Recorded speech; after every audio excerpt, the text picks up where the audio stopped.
आप सभी को मेरा नमस्कार। मैं हूं नन्हे पहलवान और आप देख रहे हैं हमारा यूट्यूब चैनल स्लो जिंदगी। मेरे साथ मौजूद है बाबा रामदास जी। बाबा जी जय श्री राम। जय श्री राम। हर हर महादेव। बाबा जी, रूस और यूक्रेन का युद्ध लगातार बढ़ता जा रहा है, घटने का नाम नहीं ले रहा है। अब ऐसा सुनने में आया, एक खबर आई है कि यूक्रेन में जबरदस्ती यूथ को उठा उठा के फौजी पकड़ के ट्रकों में भर रहे हैं और उनको ऐसा सुनने में आया कि एक फॉर्मल सी ट्रेनिंग बस करा के युद्ध स्थल पे ले जाएंगे और वो रशिया के खिलाफ अपनी मातृभूमि की रक्षा करेंगे।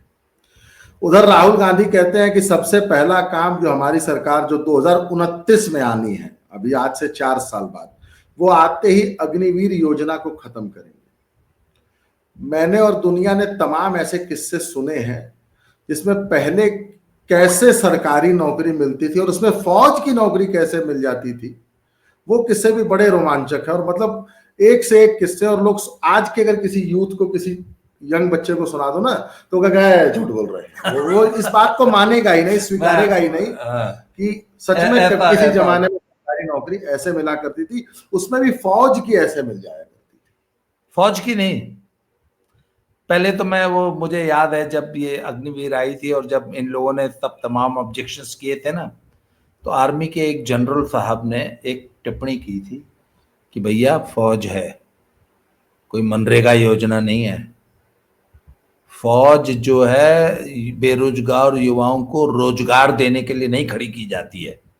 It is not a mean of रोजगार, it is not a mean of employment.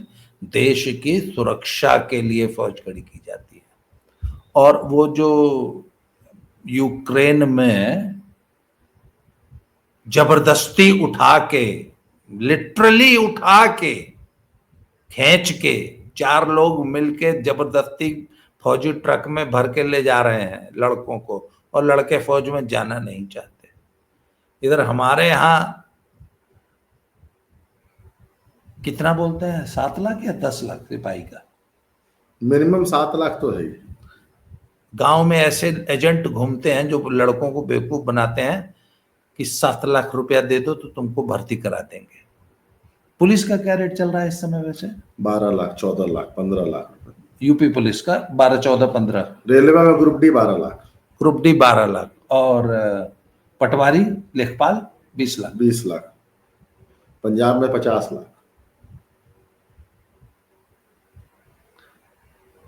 उधर यूक्रेन जो है जबरदस्त। अच्छा एक चीज बताऊं, ये कोई पहली बार नहीं हो रहा है कि फौज जो है जब ले जा रही है। 1962 में जब चीन ने भारत की पिटाई की और नेहरू जी इस गम में जब मर गए और जब शास्त्री जी आ गए, तो नेहरू तो कहा करते थे कि फौज की जरूरत नहीं है, इनसे खेती करवाओ। नेहरू जी तो डोडो थे, बोला हमारा कौन दुश्मन है, हिंदी चीनी तो भाई भाई है, हमको फौज की जरूरत क्या है। नेहरू इतने बड़े दूरदर्शी थे। ओह क्या बात। वैसे दिल्ली के डीडीए फ्लैट्स किसकी वो छोड़ो, दूरदर्शिता थी? वो डीडीए फ्लैट पे बाद में चर्चा करेंगे। नेहरू की दूरदर्शिता थी ये सब। तो जब मर गए और 35,000 स्क्वायर किलोमीटर अक्साई चीन पे कब्जा कर लिया नेहरू के दोस्तों ने, चीन वालों ने, भाइयों ने, हिंदी चीनी भाई भाई, तो शास्त्री जी जब आए तो उन्होंने 2 नारे दिए, जय जवान जय किसान। तो जय जवान माने फौज में भर्ती करो, फौज को मजबूत, नहीं तो 303 की राइफल और सफेद वाला पीटी शू से लेह लद्दाख में हमारी फौज लड़ी है। रजंगला के युद्ध में जो 120 सिपाही शहीद हुए थे, उनका बलिदान हुआ था ना जी, पेट में सूखी रोटियां भी नहीं निकली थी। खैर, तो जब फौज में भर्ती शुरू हुई तो पिताजी हमारे बताया करते थे, मेरे पिताजी, आपके दादाजी जो है नन्हे पहलवान, वो उसी 1962 के दौर में ही आर्मी में भर्ती हुए थे, 62 के युद्ध के बाद। तो वो बताते थे कि गांवों में फौज की गाड़ी आती थी भर्ती करने, क्योंकि रिक्रूटमेंट सेंटरों पे कोई जाता ही नहीं था। बड़े बड़े विज्ञापन देती थी सरकार, कोई सेंटर पे जाता ही नहीं था भर्ती के लिए। तो उन्होंने कहा कि गांव से जो जवान लड़के मिले उनको पकड़ लाओ। तो एक बार हमारे गांव में फौज की एक 3 टन आई और पूरे गांव के लड़के युवा भाग के गन्ने और मकई के खेतों में घुस गए थे, पिताजी बताते हैं। तो 2 लड़के पकड़ में आ गए, तो उनको उठा के ऐसे ही, ठीक यही मैं ऐसे ही 3 टन में लाद लिया फौज ने। तो पूरे गांव ने उस 3 टन को घेर लिया और औरतें ट्रक के आगे लेट गई थी कि हम अपने लड़का के न जाए थे। उतार लिया था, फौज नहीं ले जा पाई। और उस जमाने में जब फौज का सिपाही भगौड़ा हो जाता था, आजकल तो हमारा था ना, आपके एक दोस्त नाम नहीं लेंगे, वो फौज से भगौड़ा के आगे, फौज ने पूछा ही नहीं, अच्छा जाता है जाने तो।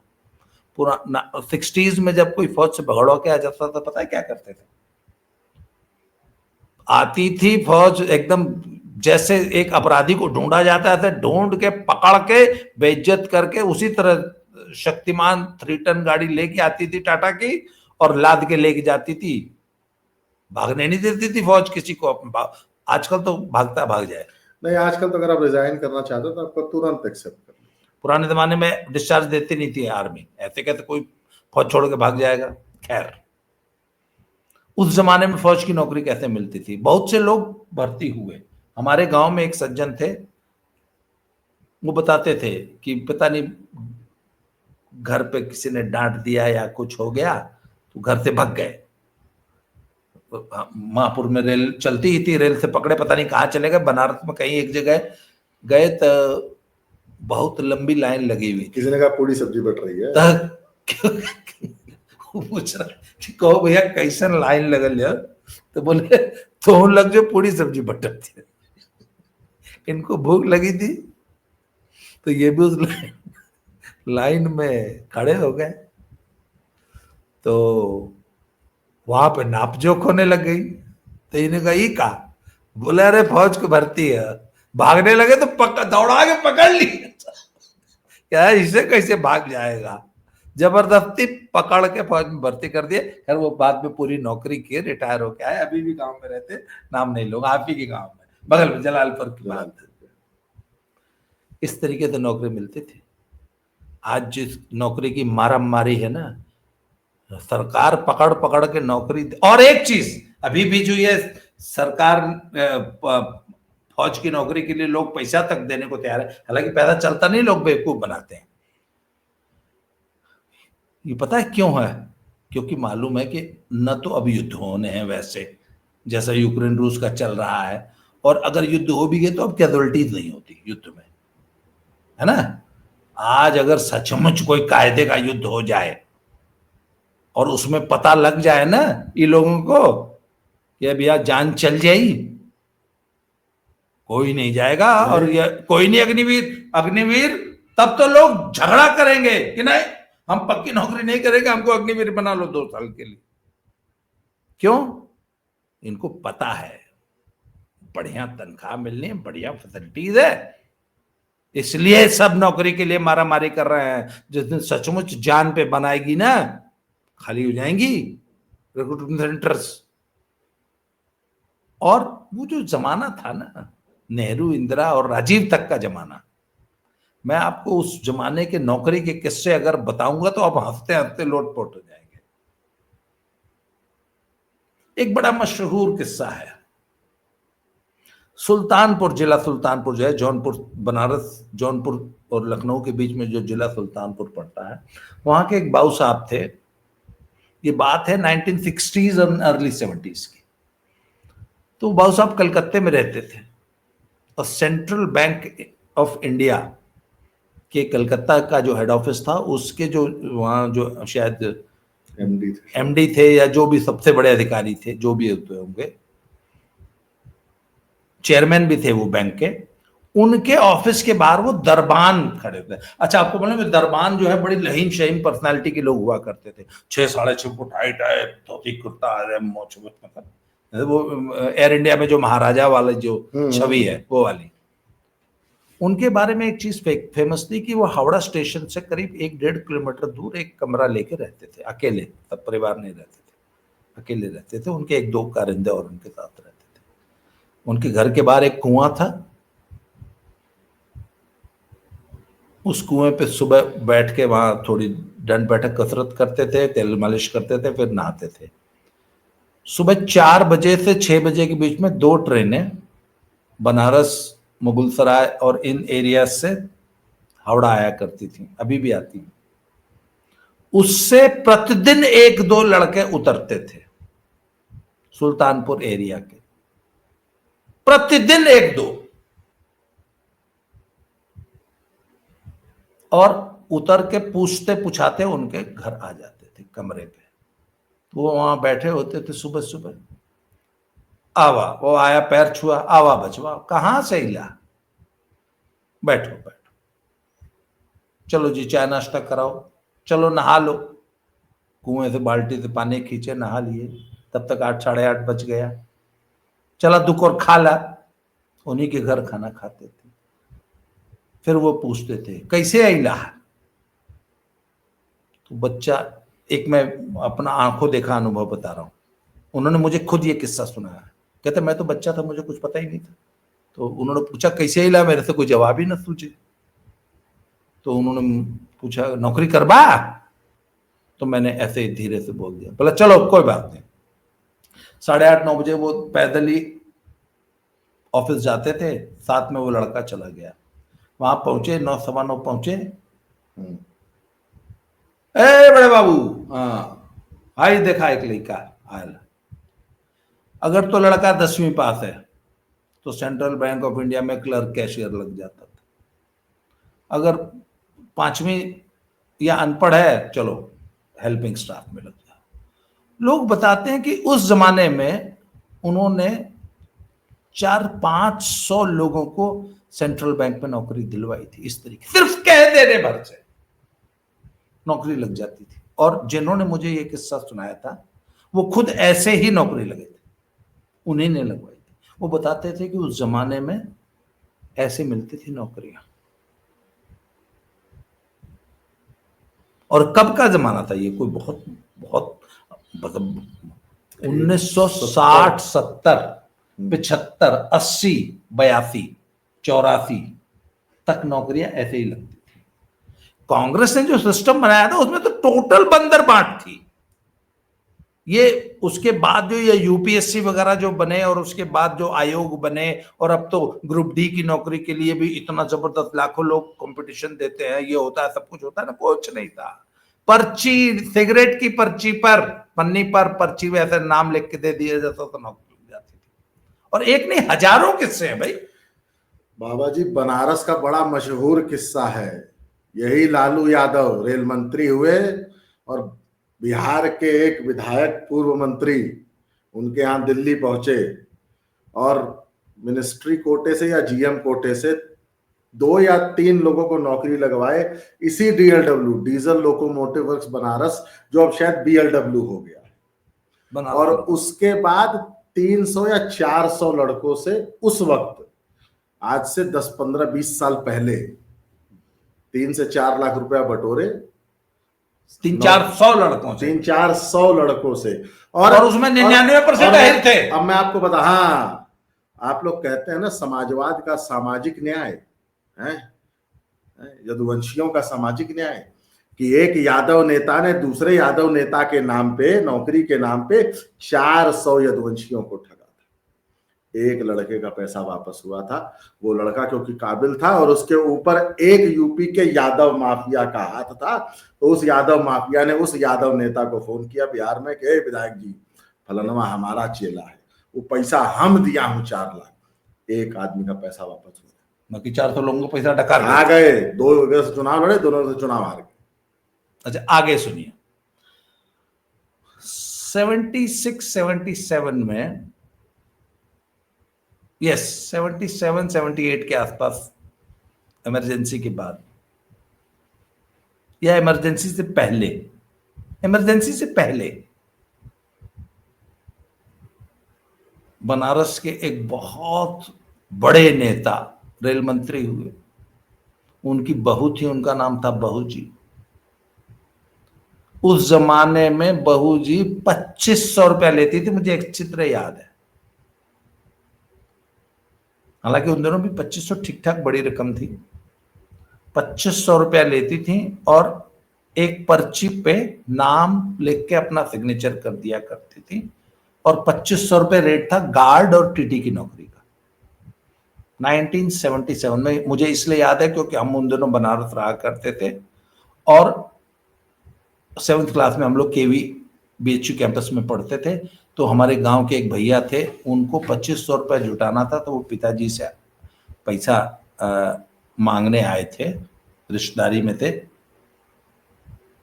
तो पिताजी ने कुछ पैसे दे के फिर उनके 2500 पूरे हो गए थे। वो बाद में फिर वो गार्ड की नौकरी करके रिटायर हो गए। 2500 रुपये में बहू जी, उस जमाने में लोग बताते थे कि 2 या 3 हजार लोगों को टीटी और गार्ड बनवाई थी, ऐसे नौकरियां मिला करती थी। एक दूसरा और बड़ा मजेदार किस्सा बताता हूं। छतरपुर मध्य प्रदेश में एक कानूनगो साहब, नहीं सीनियर लेखपाल थे, कानूनगो नहीं थे, सीनियर लेखपाल थे। वो छतरपुर में रहते थे। तो उनके गांव था उनका कहीं उधर बमीठा साइड, नहीं उधर बड़ा मलहरा साइड कहीं उनका गांव था। वहां से एक लड़का आया, एकदम सीधा साधा भोला भाला, एकदम ही जिसे कहते हैं ना एकदम गांव का बच्चा। उनका घर पूछते पूछते उनके घर आ गया, वही सेम स्टोरी थी। कैसे आओ? बोला ऐसे ही बस घूमते हुए चले आया। अच्छा कोई बात नहीं, खाना खाई हो? खाना खिला दिया। तो बोले कैसे आए बताओ? तो कहता हमें कुछ पता ही नहीं था, हम क्या बताते कैसे आए। तो उन्होंने पूछा नौकरी करी हो? तो कहता हमें इतनी भी अकल नहीं थी कि हाँ बोलना है। कितना पढ़े हो? तो 8वीं पास थे, नहीं 8वीं नहीं 10वीं पास थे शायद। बोले नौकरी करी है? हाँ। बोले साइकिल चला लेते हो? बोला हाँ चला लेते हैं। बोले चलो ये बस्ता उठाओ।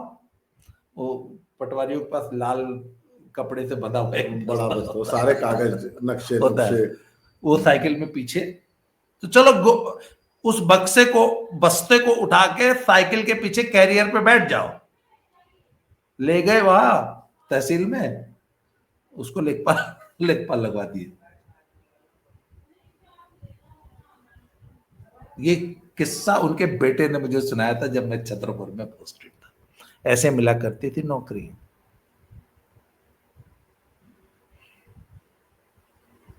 तो आज जो ये नौकरी की मारामारी है ना, मेरे पास तो इतने किस्से हैं नौकरियों के। एक और बड़ा मजेदार किस्सा था, कोटा 1982, हम लोग, मैं 10th में पढ़ता था। 1980 में मैंने 10वीं किया है केंद्र विद्यालय कोटा से। तो हम लोग वहाँ जेकलन पवेलियन नाम का एक ग्राउंड था, अभी भी होगा, है बहुत बड़ा ग्राउंड था, वहाँ पे ट्रैक बना हुआ था, हम लोग वहाँ प्रैक्टिस किया करते, मेरे बगल में स्टेडियम था। तो मॉर्निंग में हम लोग सब प्रैक्टिस करते होते थे। तो वहाँ पे एक सज्जन जो है वो वाइट निक्कर, white T shirt, white shoes, हाथ में एक इतनी बड़ी छड़ी लेके वॉक किया करते थे। और हमारा एक संस्कार था, हर स्टेडियम का एक संस्कार होता है, हर आने जाने वाले वो good morning uncle, good morning sir ऐसे बोला करते थे हम लोग। और वो हमको रोज प्रैक्टिस करते देखते थे, बड़ा इंप्रेस हो गए। 3-4 दिन बाद, है सब बच्चे इधर आओ इधर आओ। हाँ जी सर। क्या करते हो? एथलेटिक्स में अपना अपना सर मैं 100 मीटर करता हूँ। मैंने कहा मैं रेसलिंग करता हूँ ऐसे थे। तो उन्होंने सबसे पूछा कौन कौन क्या क्या इवेंट करता है? तुम लोग कौन कौन नौकरी करेगा? 18 साल का कौन कौन है? तो हम लोग सब 16-17 साल वाले थे। तो हमारे में एक 7 साल एथलीट था वो। मैंने कहा जी ये है नौकरी करेगा? तो उसको ये जवाब ही नहीं सूझा कि हाँ करूंगा। उन्होंने बोला बेटा मैं पुलिस लाइन में यहाँ पे आईजी हूं, मेरा नाम ये है, कल आ जाना।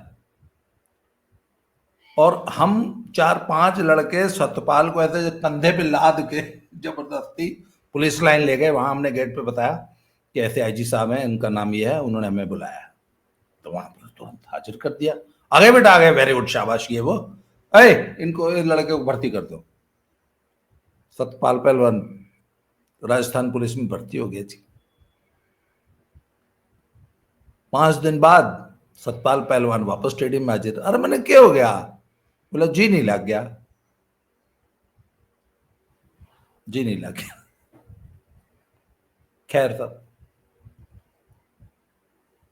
थोड़े दिन बाद रेलवे की एक मीट हुई, कौन कौन, वहां पे भी एक अफसर आ गए, बोले कौन कौन नौकरी करेगा तुम्हारे में से? तो हमारे में तो एक ही था, सतपाल 18 साल का, हम तो बच्चे थे। सतपाल को जो है रेलवे में भर्ती करा दिया। 4 दिन बाद सतपाल फिर बाज आया। क्यों भाई? बोला मेरे सिर पे बक्सा टवा दिया, बॉक्स पोर्टर भर्ती कर दिया। मैंने कहा यार तू तो स्पोर्ट्स कोटे में है, थोड़े दिन में फ्री हो जाएगा। मुझे फिर 10 साल बाद सतपाल मिला, हरियाणा में, रहने का रहने वाला था। बहुत दीनहीन गरीबी की हालत में। हमने पूछा क्या हुआ सतपाल? बोला जी बाद में नौकरी नहीं मिली। 1 महीने में 3 नौकरी लग गया था, फिर वन विभाग में भी लगा था। 1982 की बात है ये। ऐसे मिलती थी नौकरियां।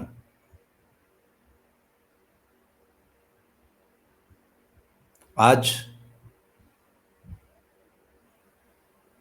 तो भैया ये समय की मार है।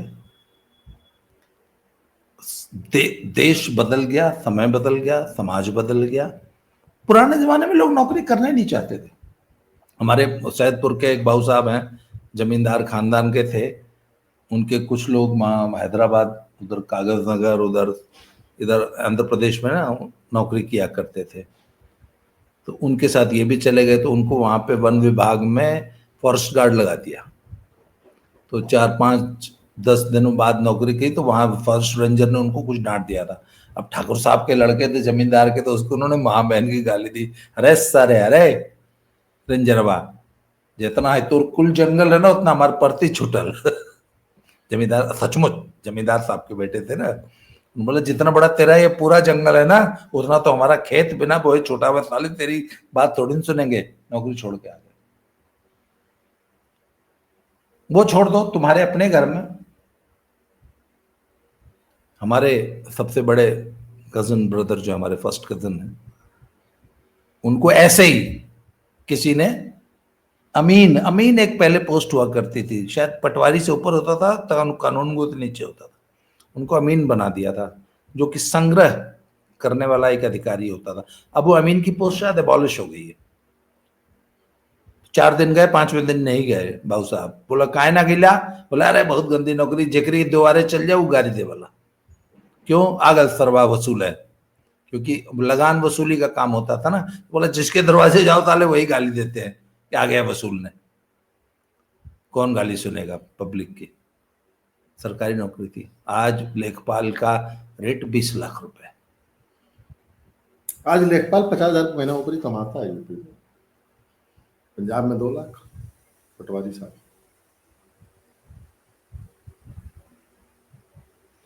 तो ये जमाने थे, तो अब नौकरियां ऐसे मिला करते थे। तो कहने का ये मतलब है कि टाइम्स चेंज। पुराने वाला जमाना ने, अच्छा लोगों का फैसिनेशन तब सरकारी नौकरी के प्रति इतना था ही नहीं। एक्चुअली असली बात ये है। अच्छा, ये तो जब आई थिंक जब 5th पे कमीशन आया है ना, तब अचानक, मुझे याद है कब, 1986 में शायद पहला 5th पे कमीशन आया था। तब सरकारी कर्मचारियों की वेतन अचानक बढ़े थे। फिर 96 में आके तो बेतहाशा बढ़ गए उस वजह से, और 2006 में भी और ज्यादा बढ़ गए। तो ये जो पे कमीशन आए, इसमें सरकारी तनख्वाहें इतनी ज्यादा बढ़ गई। नहीं तो पहले स्कूल मास्टर की तनख्वाह 5,000 रुपए आया करती थी, सिपाही की तनख्वाह कुछ होती ही नहीं थी। अभी भी यूपी पुलिस के सिपाही की तनख्वाह कितनी है? फर्स्ट सैलरी कितनी मिलती है? 30-35 हजार। पंजाब में शायद पहली सैलरी 55,000, 40-45 हजार, 40-45। और स्कूल टीचर की 70-80 हजार, 70। पुराने जमाने में क्या स्कूल टीचर की सैलरी होती ही बहुत थोड़ी सी। इस वक्त अगर आप स्कूल में मास्टर लग गए, प्राइमरी या मिडिल में, उससे अच्छी नौकरी नहीं मिल जाती एंट्री लेवल पे। Entry level.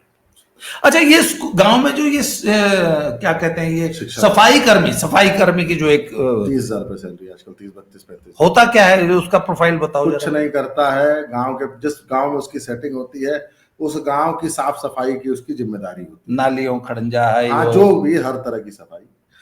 छोटे गांव में 1 पोस्ट, और बहुत बड़ा गांव हो तो 2 लोग होते हैं। गांव प्रधान की सेटिंग होती है। गांव प्रधान को महीना 5,000 देते हैं, और गांव के ही किसी गरीब गुरबा को 5-7-8 हजार रुपए में रख देते हैं। 35 से 40 हजार रुपए सैलरी होती है, 15 हजार रुपए महीना खर्चते हैं और 20-25 हजार रुपए महीना अपना बचाते हैं और बाकी काम और दहेज की कार में आके आते हैं, बाकी काम धंधा अपना करते रहते हैं और सरकारी कहीं ठेकेदारी कर रहे हैं, कहीं कुछ हाँ। कर रहे हैं। तो ये है सब सरकारी नौकरी की पोजीशन। और मैंने आपको बताया कि पुराने जमाने में सरकारी नौकरियां ऐसे मिला करती थी। ये थी सरकारी नौकरी की वैल्यू। Times have changed. और आने वाले में मैं तो हमेशा एक लड़कों को बोलता हूं, अब सरकारी नौकरी का ख्वाब भूल जाओ। मोदी जो इस भारत का निर्माण कर रहे हैं उसमें सरकारी नौकरी जैसी चीज बचेगी नहीं बचेगी। अब सरकारी नौकरी जो भी होगा, संविदा कर्मी होंगे, काम करोगे तो ठीक है, नहीं करोगे तो वो निकाल दिए जाओगे, वैसे भी 3 साल में निकाल दिए जाओगे। इसलिए भैया स्वरोजगार और स्किल डेवलपमेंट ही एकमात्र उपाय है सर्वाइवल का। आज की इस वीडियो को यहीं उसमें सबसे इंपॉर्टेंट बात पता है क्या बाबा जी, आम यूथ को और उनके पेरेंट्स को, ये जो नेता है ना तेजस्वी यादव, राहुल गांधी, अखिलेश यादव, इनके ये प्रोपेगेंडा रचते हैं ना कि मैं आते ही 10 लाख सरकारी नौकरी, 1 करोड़ सरकारी नौकरी, 5 लाख सरकारी नौकरी दूंगा। ये एक्चुअली आपको झूठ बोल रहे हैं और आपका सिर्फ वोट लेना चाहते हैं। और सच्चाई वो भी जानते हैं कि वो अब कोई सरकारी नौकरी नहीं दे पाएंगे, क्योंकि सरकारी नौकरी की जगह नहीं है। टेक्नोलॉजी और मशीन्स उस जगह को वो पहले ही कब्जा कर चुकी है। जी। अब आप देखिए ना, ये जो रूस यूक्रेन युद्ध हुआ है, इसमें यूक्रेन ने बता दिया, इंडिया पाकिस्तान कि सिपाही की तो भूमिका ही बहुत कम हो गई। इंडिया के कितने सिपाही हताहत हुए? अरे सिपाही तक युद्ध पहुंचा ही नहीं। सिंपल सी बात है। युद्ध तो पूरा ड्रोन, अब तो 99 में सिपाही, अब तो सिपाही और उसके फाइटर प्लेन की बात छोड़ो, अब तो युद्ध पूरा मिसाइल और ड्रोन पे आ गया। 99 में कारगिल हुआ है और 2025 में अभी इंडिया पाकिस्तान हुआ है, फिर से एक छोटा सा युद्ध। आप देख लीजिए 25 सालों में कहां से कहां पहुंच गई टेक्नोलॉजी, और अगले 10 साल में कहां पहुंचेगी, उसके अगले 10 साल में कहां पहुंचेगी। अच्छा 25 साल पहले अगर कारगिल हुआ होता तो ड्रोन से मारते एक दिन में, वो भी 36 घंटे का युद्ध। मर ड्रोन साले कपार, हर पाकिस्तानी के कपार पे 36 घंटे में वो युद्ध खत्म हो जाता। वो जो चौकियां उन्होंने कब्जा कर ली थी ना, वो ड्रोन से मार के गिरा। तो ये आज भी 1990 वाली फौज में कि हमारा सिपाही भर्ती करो, फौज कहते रहे भाई सिपाही की जरूरत ही नहीं बची। अब तो वॉर रूम में बैठ के जैसे वीडियो गेम खेली जाती है वैसे युद्ध लड़े जाएंगे। इसलिए लड़े जा रहे हैं और युद्ध नहीं, दुनिया का हर काम।